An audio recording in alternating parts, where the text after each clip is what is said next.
The United Kingdom's Ministry of Defense latest intelligence update on Ukraine, November 22, 2023. Activities continue around the village of Krynky, where Ukrainian Marines maintain a bridgehead on the southern bank of the Dnipro River. The ground activities has involved confused, dismounted infantry combat and artillery exchanges in complex wooded terrain. Ukraine has made effective use of small attack drones, while the Russian Air Force conducts many sorties to support frontline troops, mostly launching munitions beyond the range of Ukraine's air defenses. The activities around Krynky, though on a smaller scale than major battles, is still seen as highly unfortunate by Russian leaders.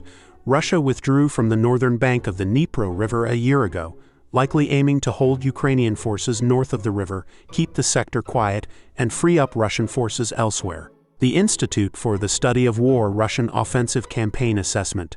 Russian President Vladimir Putin reframed Russia's position on the Israeli-Hamas war to be much more anti-Israel, in an attempt to show supposed Western hypocrisy in condemning Russia's invasion of Ukraine. Putin also said G20 countries should be shocked by the extermination of the civilian population in Palestine in the Gaza sector. Putin's framing of an extermination in Gaza was a departure from previous Kremlin messaging that largely called for peace and claimed the Israel-Hamas war would distract from Western military aid to Ukraine. Putin's latest framing continues to exploit the Israeli-Hamas war to undermine Western support for Ukraine.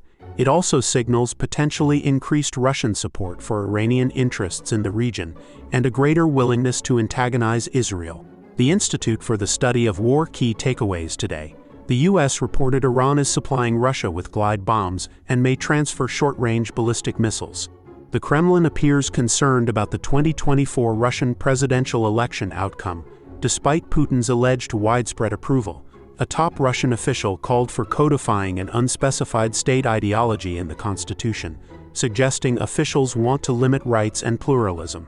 The EU proposed a plan to strengthen security commitments to Ukraine from member states. Russia conducted missile and drone strikes across Ukraine overnight November 21 to 22. Russian forces continued offensives along several axes in eastern and southern Ukraine. Russia continues forcibly deporting Ukrainian children under medical pretexts.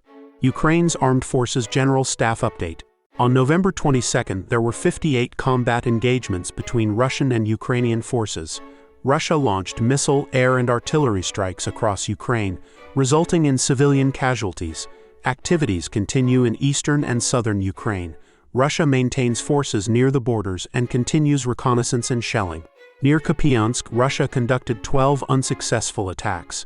Air and artillery strikes targeted settlements in the area. Near Lyman, Russia launched air and artillery strikes on over 15 settlements. No ground assaults were conducted. Near Bakhmut, over 10 settlements were shelled. Russia did not conduct ground assaults. Near Avdiivka, Russia launched 22 unsuccessful attacks. Air and artillery strikes targeted numerous settlements.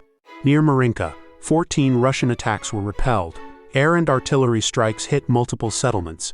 Ukraine continues offensive operations near Melitopol and Bakhmut, inflicting losses on Russian forces. Ukraine holds ground on the left bank of the Dnipro River and continues striking Russian positions. On November 22, Ukraine launched 11 airstrikes and missile artillery strikes on Russian troop concentrations and military equipment and facilities.